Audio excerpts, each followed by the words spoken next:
여러분, 세계에서 가장 작은 새 중 하나가 벌새입니다. 여러분, 벌새 많이 들어봤죠? 한번 벌새 한번 사진을 한번 보여줄까요? 예, 벌새가 이렇게 생겼어요. 다 들어봤을 거예요. 벌새는요, 몸 길이가 한 5cm, 6cm? 굉장히 작은 새죠. 그리고 벌새가 저 날개짓을 하는데 1초에 50에서 80회. 똑딱 하는 사이에 50에서 80이면 도대체 눈에 보이지 않을 정도로 엄청난 날개짓을 한다는 거죠. 그래서 이 벌새가 이 날개짓 때문에 이 나는 소리가 있어요. 그 소리가 벌소리처럼 윙윙 거린다고 해서 이름이 벌새입니다. 특별히 영어에서는 이 벌새 이름을 허밍버드라고 그러거든요. 그런데 이 벌새는 이렇게 매우 빠르게 움직이고 그리고 이렇게 빠르게 또 이렇게 움직여서 그런지 몰라도 수명이 보통 약 한 4, 5년 이렇게 사는 게 아마 벌새가 수명이라고 합니다. 근데 이에 반해서 여러분에게 또 한 새를 소개하려고 하는데 이 새는 아마 여러분 처음 들어본 사람도 있을 거예요. 저도 이번 설교를 준비하면서 처음 봤는데 새가 뭐냐면 갈매기과 비슷한데요. 알바트로스라고 한번 보여주시겠어요? 알바트로스. 이렇게 볼 때는 별로 커 보이지 않죠. 알베트로스라고도 하고요. 발음상 알바트로스라고도 하는데 저 새는요. 새 중에서 날개가 가장 큰 새래요. 날개가. 몸 길이는 한 90에서 135cm 정도 되는데 날개를 피잖아요. 그러면 3.5m. 제가 1m 61이니까 저보다 이 날개를 쫙 피면 저의 두세 배 정도? 그러니까 날개를 피면 그렇다는 거예요. 그러니까 이 새가 이 날개를 쫙 피면 얼마나 큰지 알 수 있겠죠. 그런데 놀라운 점은 이 새가 비행할 때 거의 날개짓을 하지 않고요. 바람의 에너지로 수천 킬로미터를 비행한다고 합니다.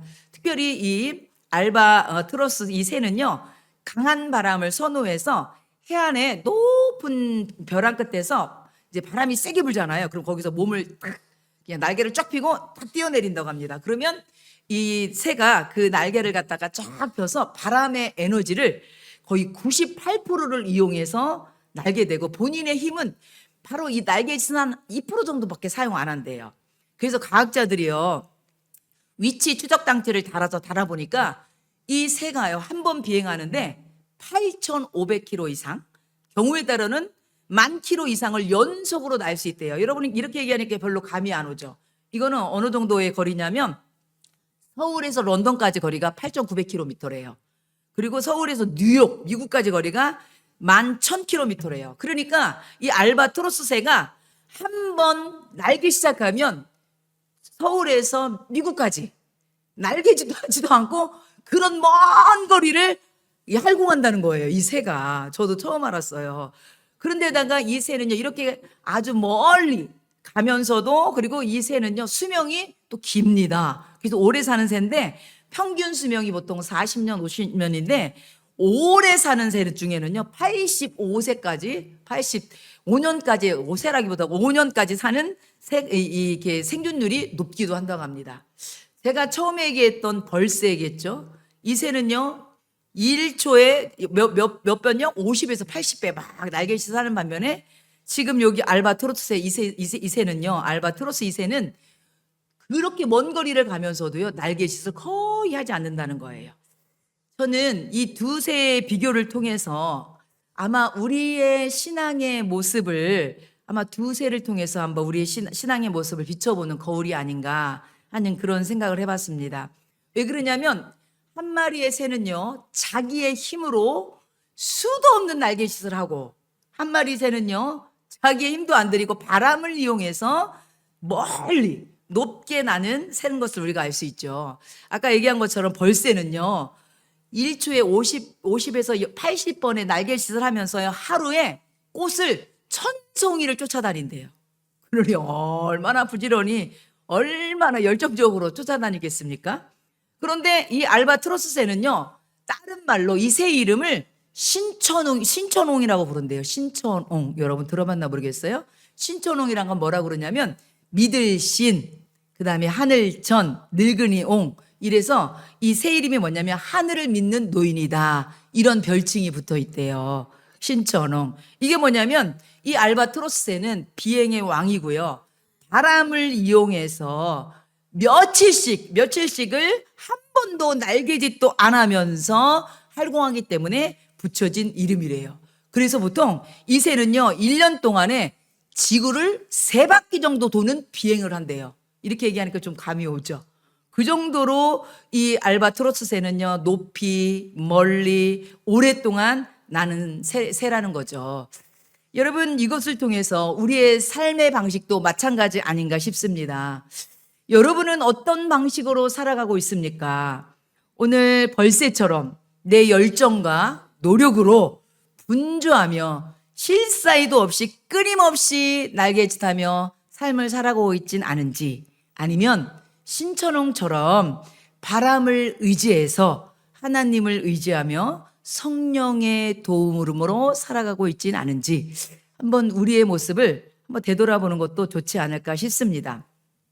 여러분, 교회도 마찬가지입니다. 사람이 아무리 열심을 가지고 아무리 탁월한 조직과 계획을 가지고 교회를 섬길지라도 성령이 역사하지 않는다면 교회는 생명의 역사가 없습니다.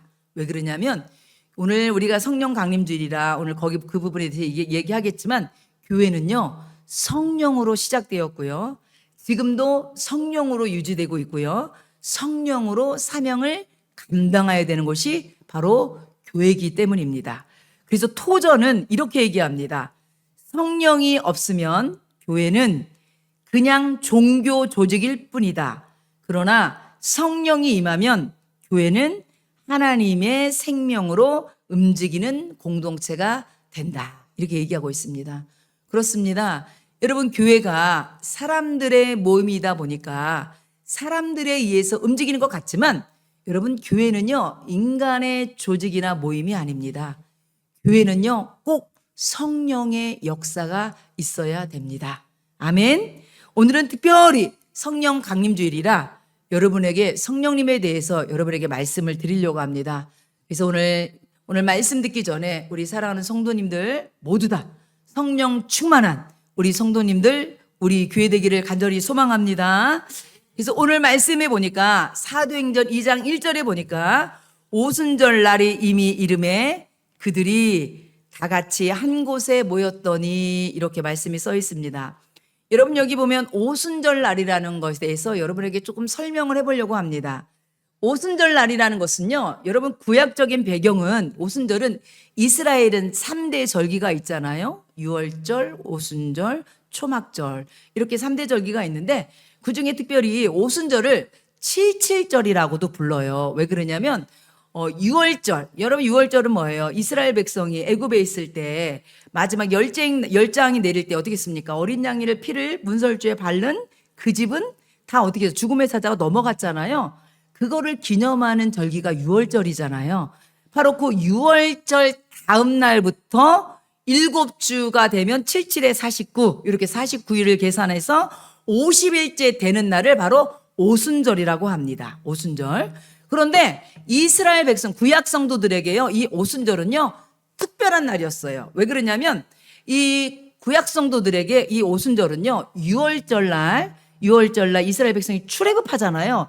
그리고 나서 이들이 시내산에서 도착해서 바로 시내산에서 하나님으로부터 모세가 율법 10계명을 받은 날을 바로 오순절이었고 그날이 바로 오순절이었거든요.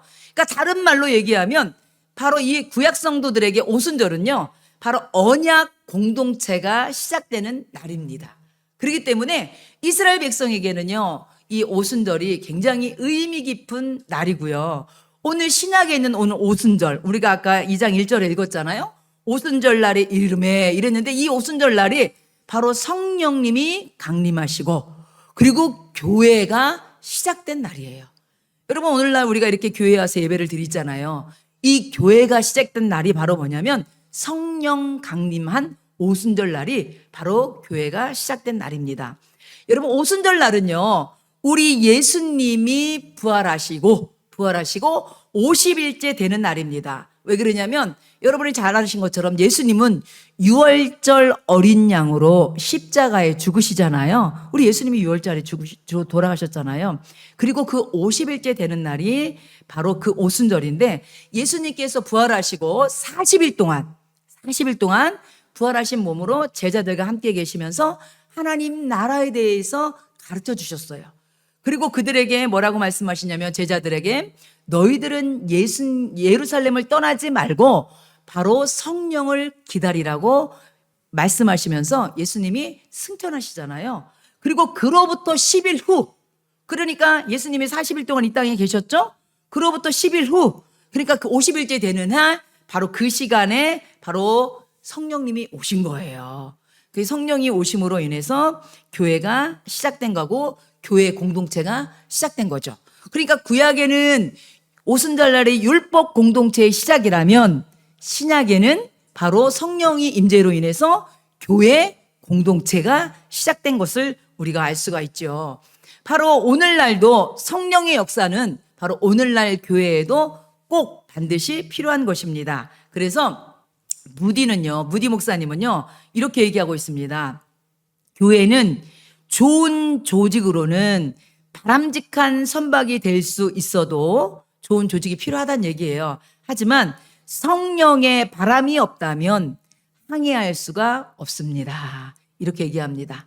이게 뭐냐면 교회는 좋은 조직과 여러 가지 계획과 여러 가지 프로그램도 필요하지만 그거에 맞춰서 이 교회라는 배가 바로 잘 항해하려면 바로 성령의 바람, 성령의 역사가 있어야 된다는 거죠. 한마디로 얘기한다면 교회는요, 성령님이 역사하는 공동체라는 거예요. 세상 사람들의 모임처럼, 세상 사람들 모임도 다 사람들의 조직이 되어 있잖아요. 겉으로 볼 때는 교회도 사람에 의해서 만든 조직 같지만 그렇지 않다는 거예요. 교회의 중심에는요, 성령의 역사가 있어야 된다는 얘기죠. 그래서 오늘은 특별히 오늘 오순절날 바로 교회가 태동한 이날에 바로 제자들이 간절히 기도하면서 성령의 역사를 그리고 성령님을 기다리고 있잖아요. 이때 성령님께서 역사하시는데 오늘 그 역사하시는 모습이 그냥 여러분 내면적으로 역사한 게 아니라 사람들이 다 볼 수 있도록 외형적으로 그리고 모든 사람들이 인식할 수 있는 사건으로 성령님이 오늘 임재하셨어요. 그래서 여러분 오늘 구약에는요, 이것은요, 성령님의 임재는요, 구약에 보면 출애굽기 19장 16절 19절에 보면 하나님이 임재하신 방식과 비슷한 방법으로 역사하시는데 여러분 아까 말씀드린 것처럼 출애굽기 19장에 보면 하나님이 임재할 때는요, 산이 진동하고 불이 임하고 나팔 소리가 울린 것처럼 바로 오순절날 성령 강림도 눈에 보이는 표적으로 바로 성령님이 강림하십니다. 여러분 성령님도 하나님이세요. 제3위 하나님, 성령 하나님 우리가 이렇게 고백하잖아요. 근데 성령님이 어떻게 임재하시냐? 첫 번째는 급하고 강한 바람 같은 소리로 그 자리에 이 오순절날 바로 제자들이 기도하는 그 자리에 오셨다고 했어요. 여러분 이 급하고 강한 바람 같은 소리는 뭐예요? 사람들이 귀로 들을 수 있는 거죠. 그죠? 청각으로 느낄 수 있는 거죠. 두 번째는 어떻게 임재하셨냐면 불의 혀처럼 갈라지는 것처럼 바로 각 사람 위에 성령님이 임재했다는 거예요. 이건 뭐예요? 사람들이 눈으로 볼 수 있게 임했다는 거예요. 뿐만 아니라 이렇게 성령이 임했을 때 사람들이 어떻게 됐대요? 방언으로 말하기 시작했대요. 방언으로. 이건 뭐예요? 바로 성령님이 한 사람 한 사람 개인에게 구체적이고 개인적으로 역사하시고 그들이 체험할 수 있도록 그들에게 역사하셨다는 거예요. 그러니까 성령의 역사는 그냥 내면적으로 그냥 우리가 마음만 뜨거워지고 이렇게 역사한 게 아니라 오순절날 성령의 역사는 바로 모든 사람들이 들을 수 있고 볼 수 있고 경험할 수 있도록 이렇게 역사했다는 거죠. 그럼 이 부분에 대해서 우리가 조금 더 세밀하게 좀 보려고 합니다. 오늘 사도행전 2장 2절에 보니까 호련히 하늘로부터 급하고 강한 바람 같은 소리가 있어 그들이 앉은 온 집에 가득하며 지금 120명의 제자들이 성령을 사모하며 기도할 때 임한 성령이 어떻게 역사했대요? 급하고 강한 바람 같은 소리로 역사했대요. 여러분 여기 보면 바람 같은 소리는요 히브리어로 느아흐, 헬라어로 푸뉴마. 여러분 이거는요 똑같이 영, 바람, 순결로요 동시에 같은 의미를 얘기합니다. 다만 이 바람이라는 것은요 히브리어는 느아흐, 헬라어는 푸뉴마지만 요거를 바람으로도 해석되지만 영으로도 해석되고 순결로도 해석된다는 얘기죠. 그런데 여러분 이 느아흐, 바로 하나님의 영, 하나님의 이 바람이 언제 역사했냐면 창세기 1장 2절에 보면 땅이 혼돈하고 공허하며 흑암이 깊음 위에 있고 하나님의 영이 수면 위에 운행하시니라. 이럴 때 하나님의 영이 그때 어떤 단어를 쓰냐면 느아흐, 바로 바람같이 임한 성령님이 그 수면 위에 운행했다는 거예요. 이건 무슨 말이냐면 공허 가운데 있고 혼돈 가운데 있는 가운데 이 하나님의 영이신 성령님이 뭐를 시작했다는 거예요? 창조의 질서를 행하셨다는 거예요. 창조를 시작하셨다는 거예요. 바로 하나님의 능력으로 창조가 시작됐다는 걸 보여주는 거고요. 두 번째는 여러분 창세기 2장 7절에 보면 흙으로 사람을 지으시고 생기를 그 코에 불어넣으시니 사람이 생명이 되느니라, 이 말씀이거든요. 바로 아담을 흙으로 지으시고 하나님이 아담의 코에 뭐를 불어넣으셨어요? 생기. 그때 쓰는 생기가 뭐냐면 르하흐, 바람. 바로 하나님의 영을 그곳에 불어넣었다는 거예요. 그러자 아담이 생명이 시작됐다는 거예요. 뿐만 아니라 에스겔 37장에 보면 마른 뼈들, 죽은 뼈들이 가득한 골짜기에 하나님께서 에스겔을 통해서 태어나라고 말씀하시죠. 그럴 때 에스겔이 이렇게 얘기하죠. 이 뼈들에게 태어나라. 내가 생기를 너희 속에 들어가게 하리니 너희가 살아나리라. 그럴 때 이 생기, 그때가 쓴 게 뭐냐면 느하흐, 바로 지금 바람같이 임한 성령님, 바로 하나님의 영이신 그 성령님이 죽은 뼈들에게 임하니까 어떻게 해요? 마른 뼈들이 살아나고 그들이 군대가 됐다는 거죠. 바로 구약의 창조의 영이신 그 하나님, 바로 아담에게 생명을 불어준 그 하나님, 에스겔 골짜기 마른 골짜기에 죽었던 사람들을 살리는 그 영이신 하나님이 어떻게 했다는 거예요? 오늘 바로 오순절 성령, 사도행전 2장에 성령의 강림이 이런 모습으로 역사했다는 거예요. 바로 오순절 성령 강림은 생명의 역사, 회복의 역사를 말하고 있는 것입니다. 사랑하는 성도 여러분, 성령님이 우리 가운데 역사하시면 우리 영혼이 살아날 걸 믿습니다. 우리 심령이 회복될 걸 믿습니다. 여러분, 그래서 오원 맥마너스라는 사람은 이렇게 얘기합니다. 부흥은 외적인 프로그램에서 시작되는 것이 아니라 내 안에 내 안에 성령의 충만함으로 시작된다고 이렇게 얘기합니다. 여러분, 여기서 부흥이라고 돼 있지만 여러분, 이 부흥이라는 것은 회복을 얘기하는 거거든요. 여러분, 회복은요 바로 성령님이 우리 속에 왔을 때 바로 우리의 죽었던 영혼이 살아나고 우리의 상처받은 영혼이 회복되고 우리 영혼들이 다시 한번 살아나는 역사가 있게 된다는 것이죠. 여러분이 잘 아는 것처럼 여러분 베드로 보세요. 베드로와 제자들이요 부활하신 예수님을 만났어요. 요한복음 21장 보면 부활하신 예수님을 만났는데도 불구하고 그들의 행동을 보면 베드로가 뭐라고 합니까? 야, 나는 이제 물고기 잡으러 가야 되겠다. 부활하신 예수님을 만나고 예수님을 여러분 증거하는 증인으로 살겠다, 이것이 아니라 야, 나는 이제 물고기 잡으러 가야 되겠다면서 자신의 과거의 삶으로 되돌아갑니다. 그랬던 베드로가 오늘 오순절날 성령을 통하여서 그의 삶이 완전히 바뀌어버리죠. 여러분, 성령 받은 베드로의 삶은 BC와 AD로 바뀌어버렸어요. 이전에는 여러분 두려움과 나약함 속에 있던 베드로가 성령 받고 어떻게 됐어요? 담대하게 복음을 전하게 되었고 수천 명 앞에서도 하나님의 말씀을 전하고 기적을 행하고 그러므로 인해서 초대교회 부흥을 일으키고 교회의 성장의 주역이 되었습니다. 사랑하는 성도 여러분, 성령님은요 사람을 변화시키는 것뿐만 아니라 이 성령님은요 살아 역사하시는 하나님의 능력임을 믿습니다. 여러분, 이 성령이 바로 초대교회에 역사했다는 것입니다. 그래서 여러분, 성령이 역사하면 여러분 사람의 변화는 어떤 인간의 결단으로 사람이 변화되는 게 아니에요. 오늘 여러분 베드로가 부활하신 예수님 만났지만 여러분 결단하지 않았겠어요? 그렇지만 그 결단은요 쉽게 무너졌어요. 여러분 예수님한테도 예수님이 그랬잖아요. 베드로야 네가 나를 다 굴기 전에 3번 부인할 거야. 그럴 때 베드로가 뭐라 합니까? 주님 그게 무슨 말씀입니까? 다른 사람이 다 주를 버릴지언정 나는 주님을 버리지 않겠어. 이렇게 결단했던 사람이에요. 그런데 베드로가 예수님을 3번씩 부인하잖아요. 여러분 사람의 변화는요 인간의 결단으로 되는 게 아닙니다. 성령의 역사로 사람이 변화됨을 믿으시기 바랍니다. 그래서 여러분 성령 받은 사람은요 말이 달라지고 행동이 달라지고 삶의 방향이 달라지게 되는 것입니다. 그래서 여러분 토저는 얘기합니다. 성령께서 임하시면 죽어있던 영혼이 살아나고 냉랭하던 마음이 다시 불타오른다. 이렇게 얘기하고 있습니다. 사랑하는 성도 여러분, 우리 모두 성령 충만 받음으로 우리 죽었던 영혼이, 상처받은 영혼이, 무기력해진 영혼이 회복되고 잠자던 영혼이 깨어나는 놀라운 역사가 있기를 축원합니다. 두 번째는 성령이 또 어떻게 역사했냐면 2장 3절입니다. 마치 불의 혀처럼 갈라지는 것들이 그들에게 보여 각 사람 위에 하나씩 임하여 있더니 이랬어요. 여러분 구약에도요 종종 하나님이 임재를 나타낼 때 불 가운데 나타난 것을 우리가 있습니다.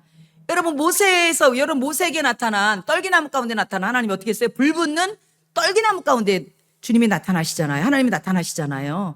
뿐만 아니라 이스라엘 백성은 어떻게 했어요? 불기둥으로 광야를 이스라엘 백성을 인도해 주셨잖아요. 여러분 신에서는 불 가운데 강림하셨잖아요. 바로 하나님의 임재를 얘기하는 거거든요. 바로 오순절날의 불같은 성령은요 바로 성령의 임재가 바로 이곳에 있었다는 얘기죠. 특별히 불은요 정결과 거룩의 상징입니다. 그래서 여러분 성령의 불은요 죄를 태우고 더러움을 소멸시키고 우리를 정결케 하십니다. 특별히 오늘 제가 여기에서 중요하게 볼 건 뭐냐면요 마치 불이 혀처럼 갈라지는 것들이 그들에게 보여 각 사람 위에 하나씩 임했다고 했어요. 하나씩. 여러분 여기 보니까 각 사람에게 임했다는 것은요 여기는 잠깐 임하고 끝난 것이 아니라 지속적인 임재를 얘기하는 거고요. 여기 보니까 어떻게 했대요? 누구한테는 임하고 누구한테는 안 임한 게 아니에요. 여기 보니까 누구예요? 각 사람에게 임했다는 거예요. 각 사람에게. 사랑하는 여러분, 이게 무슨 말이냐면 회복은요. 교회의 회복은요. 한 사람 한 사람이 회복됨으로 바로 그 회복된 사람들이 모여서 공동체가 이루고 그 공동체를 통해서 교회가 부흥케 된다는 것입니다. 그러므로 오늘도 성령님께서 한 사람 한 사람에게 임했다는 건 뭐냐면 한 사람 한 사람을 만나주시고 한 사람 한 사람에게 체험케 해주시고 한 사람 한 사람에게 역사해 주신다는 거예요. 여러분. 그래서 여러분 무디는 말하기를 하나님께서 교회를 변화시키기를 원하신다면 언제나 먼저 한 사람의 심령에 불을 붙이십니다. 이렇게 얘기합니다. 그렇습니다. 여러분 한 사람 한 사람이 이 성령을 경험하고 성령의 충만함을 받고 성령의 임재를 경험하는 게 이렇게 중요합니다. 여러분 존 파이퍼는 이렇게 얘기합니다. 한 사람의 심령이 성령으로 회복될 때 그 가정, 교회, 도시는 살아납니다. 이렇게 얘기합니다. 사랑하는 성도 여러분, 저는요 우리 하늘교회 출석하는 우리 성도들 한 명 한 명이 성령의 충만함으로 우리 사랑하는 성도들에게 이 놀라운 은혜가 임하기를 축원합니다. 그래서 우리 교회는 작지만 강한 교회, 작지만 건강한 교회, 작지만 능력 있는 교회가 될 것을 믿습니다. 여러분 성령님이 역사하면 여러분 열정과 사명에 불이 붙습니다.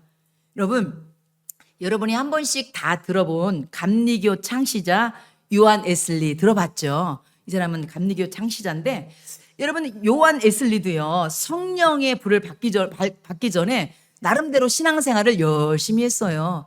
여러분 나름대로 교회도 열심히 다니고 경건한 생활도 하고 헌신 생활도 했어요. 그래서 이 웨슬리가 미국 조지아에 있는 식민지의 원주민들을 전도하려고 여러분 선교사로까지 파송을 받습니다.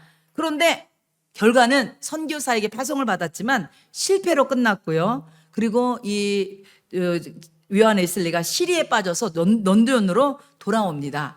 근데 그가 그리고 나서 이 웨슬리가 쓴 일기에 보면 이렇게 써 있습니다. 나는 다른 사람에게 믿음을 전하려고 미국에 갔지만 정작 나 자신은 아직 하나님을 진정으로 믿고 있는가를 알지 못했다. 이렇게 고백하고 있습니다. 여러분, 성령님을 체험하지 않고도 교회는 다닐 수 있어요. 그런데 중요한 건 뭐냐면 오늘 웨슬리라는 사람도 정말 성령님을 체험하지 않고 전도하러 갔지만 확신이 없다 보니까 다시 실패하고 돌아왔다는 거죠. 그리고 다시 한번 자기의 신앙을 점검하는 계기가 됐다는 거죠. 그리고 나서 이 웨슬리가요, 한 기도 모임에 가서 성령님의 불체험을 하게 됩니다. 그는요, 그의 일기에 기록된 거 보면 이렇게 기록이 되어 있습니다. 밤 9시 15분쯤 그리스도를 믿을 때 하나님께서 마음에 변화를 주신다는 말씀을 듣는 중에 내 마음이 이상하게 뜨거워짐을 느꼈다. 나는 내가 그리스도를 참으로 믿고 있음을 느꼈고 내 모든 죄가 사함받았다는 확신이 내 안에 자리 잡았다. 여러분, 성령님이 임하니까 내 죄가 다 사함받았다는 확신을 받았다는 거죠. 여러분, 그렇습니다. 제사함의 확신은요, 여러분의 결단과 여러분의 의지로 되는 게 아니에요. 성령님이 오실 때 예수님이 나의 주님으로 믿어지고 나의 죄가 깨끗이 해결됐음이 믿어지는 거예요. 웨슬리가 그랬다는 거예요. 그리고 웨슬리가요, 동료들과 함께 철야 기도에 가서 기도할 때에 그곳에 있는 많은 사람들이 성령의 강한 임재를 경험했는데, 그때 웨슬리는 또 일기에 이렇게 썼습니다. 기도가 새벽 3시까지 계속되었고 하나님의 능력이 우리에게 강하게 임하였다. 많은 사람들은 놀라서 기쁨에 소리쳤고 많은 이들은 땅이 엎드러졌다. 우리는 경외와 놀라움으로 사로잡혀 한 목소리로 외쳤다. 오 하나님, 우리는 당신을 찬양합니다. 당신은 우리의 주님이십니다. 이 장면은 마치 사도행전 2장의 오순절과 같은 강력한 성령 임재의 순간이었다. 이렇게 기록하고 있습니다. 여러분, 그리고 나서 웨슬리는요, 이 놀라운 성령의 임재를 경험하고 나서 여러분, 사역의 놀라운 열매가 나타나기 시작했어요. 여러분, 웨슬리가 설교하자 많은 사람들이 듣게 됐고요. 많은 사람들이 웨슬리의 전도의 설교를 듣고서 그 자리에서 핵심의 역사를 듣고 나도 예수 믿겠다고 돌아오는 사람들이 많았고요. 그 결과 그 지역에 있는 술집, 극장들이 문을 닫기 시작했고요. 여러분, 이 복음의 역사가 사회적으로도 선한 영향력을 끼쳐서 많은 사람들이요, 변화를 받기 시작했어요. 그래서 여러분, 이 웨슬리는요, 세계는 나의 교구다 고백하면서 말을 타고, 당시는 교통수단이 말이었으니까 말을 타고 25만 마일, 오늘 얘기하면요, 서울과 부산까지 왕복 500개 정도를 반복하며 다니면서 전도를 했대요. 여러분, 이 성령의 능력은, 성령의 체험은 개인을 넘어서 공동체를 변화시킵니다. 웨슬리 한 사람이 성령의 불을 받자 그로 인해서 많은 사람들이 예수님 믿게 되었고 그 지역이 변화받는 놀라운 부흥의 현장으로 만들어졌음을 우리가 알 수가 있습니다. 여러분, 오늘날 이 오순절 사건은 단지 성경의 사건으로 끝나는 것이 아니라, 성경의 역사로 끝나는 것이 아니라, 바로 여러분 웨슬리 같은 그 특별한 사람에게만 끝나는 것이 아니라 오늘날도 얼마든지 이 놀라운 성령의 역사는 우리 교회를 통해서, 우리 성도들을 통해서 나타나고 역사될 걸 믿습니다. 그래서 성령님이 우리 가운데 역사되면 기도하지 않았던 사람들이 기도가 살아나고, 그리고 전도하지 않았던 사람들이 입을 열어 전도하게 되고, 사랑이 메말랐던 사람들이, 나만 알았던 사람들이 이웃을 사랑하게 되고, 그리고 무기력한 일생이 사명의 사람으로 바뀌게 됨을 믿으시기 바랍니다. 세 번째 성령의 역사는요, 2장 4절 말씀 보니까 그들이 다 성령의 충만함을 받고 성령이 말하게 하심을 따라 다른 언어들로 말하기를 시작하니라, 이렇게 말씀하고 있습니다. 여러분, 성령의 충만함을 받고 성령의 말하게 하심을 따라 다른 방언으로 말하기를 시작했다고 했는데요. 이 방언이란 것은요, 여러분 고린도 전서에 나오는 그런 성령의 은사의 방언이 아니라, 지금도 우리가 그 성령의 은사 중에 방언이 있잖아요. 그런 방언이 아니라 사람들이 알아들을 수 없는 그런 언어가 아니라, 지금 이 자리에 지금 오순절날 임한 성령의 방언의 역사는요, 각 나라에서 오순절을 지키기 위해서 각 나라에서 많은 디아스포라 유대인들이 다 지금 예루살렘에 모였거든요. 그런데 지금 120명의 사람들이 각각 모인 사람들의 언어로 전도하기 시작하는 거예요. 그런데 그 말을 사람들이 어떻게 했다는 거예요? 알아들었다는 얘기예요. 오늘 성경에 보니까 여러분 오순절을 지키기 온 많은 사람들은요, 동방에서 오고 소아시아, 북아프리카, 유럽, 그리고 로마, 팔레티안 주변 등등에서 15개국 이상에서 온 많은 유대인들이, 디아스포라 유대인들과 이방인으로 개종한 사람들이 와서 바로 그들의 각기 언어로 얘기하는 걸 들었다는 거예요. 여러분, 바로 오늘 이 성령의 역사는 결국 복음 전파로 이어진 것을 우리가 알 수가 있습니다. 하나님께서 오늘 이 제자들에게 다른 방언을 주신 이유는 바로 그들에게 예수 그리스도에 대한 복음을 전파하라고 주신 거죠. 그래서 사도행전 1장 8절 말씀 보면 오직 성령이 너희에게 임하시면 너희가 권능을 받고 예루살렘과 온 유다와 사마리아 땅끝까지 이르러 내 증인이 되리라 하시니라. 아멘. 그렇습니다. 성령이 역사하는 사람은요, 전도하지 않고는 안 되는 뜨거운 마음이 생깁니다. 그래서 여러분, 찰스 스펀저도 이런 얘기합니다. 성령께서 교회에 충만히 임하실 때에 가장 연약한 사람도 가장 강한 증인이 된다, 이렇게 얘기하고 있습니다. 그렇기 때문에 여러분, 우리가 성령 충만을 받아야 돼요. 저도 잘하고 싶죠? 하나님 성령 충만을 주세요. 그래서 담대하게 저도 복음을 전할 수 있도록 그렇게 역사해 주세요. 이렇게 여러분도 사모하시기 바랍니다. 그래서 여러분, 예레미야는요 20장 9절에 보면 이렇게 말씀하고 있습니다. 내가 다시는 여호와를 선포하지 아니하면 그의 이름으로 말하지 아니하리라 하면 나의 마음이 불붙는 것 같아서 골수에 사무치니 답답하여 견딜 수 없나이다. 아멘. 야, 우리 교회의 성도들이 이런 뜨거운 열정이 회복됐으면 좋겠어요. 정말 우리도 담대하게 입을 열어서 전도하는 우리 하늘교회 성도 되기를 축원합니다.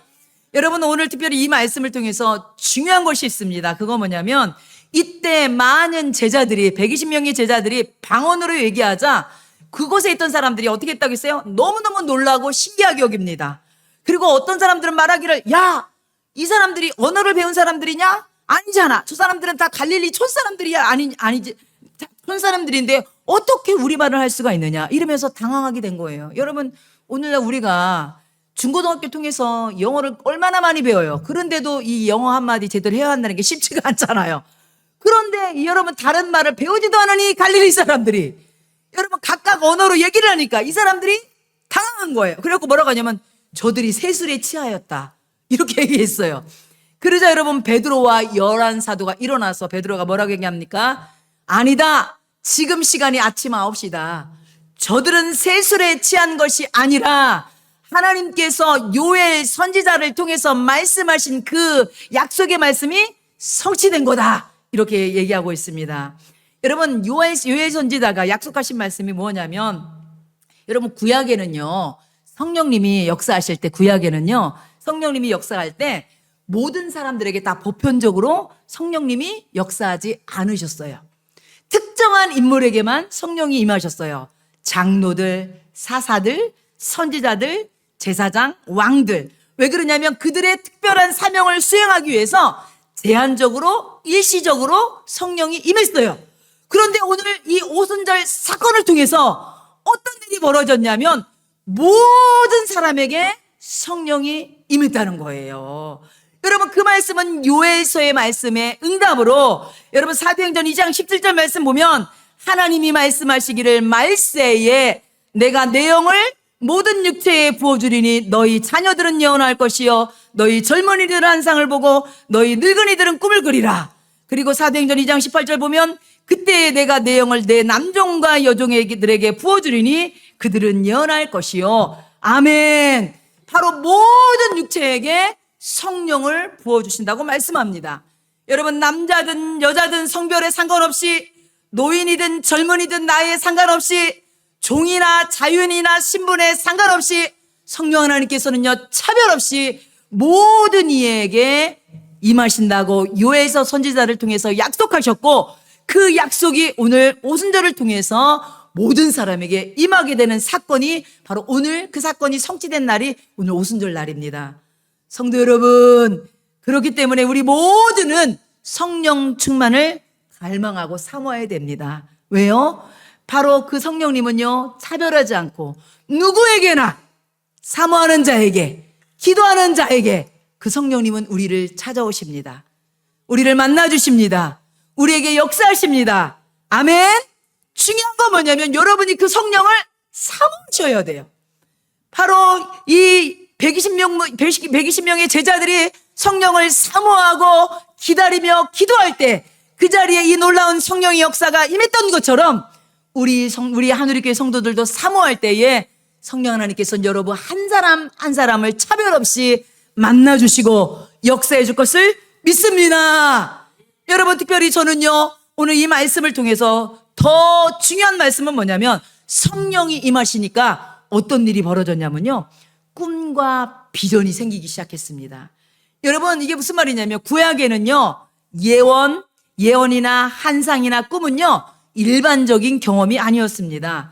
예언은 선지자들이, 환상은 다니엘과 에스겔, 아브람 같은 특별한 인물들에게 주어졌고요.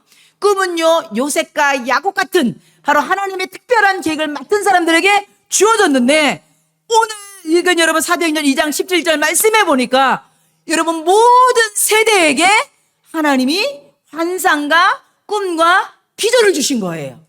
여러분, 그래서 오늘 보니까 자녀들은 예언하게 되고, 젊은이들은 환상을 봄으로 비전을 갖게 되고, 늙은이들은 나이와 상관없이 거룩한 꿈을 꾸게 됐다는 것입니다.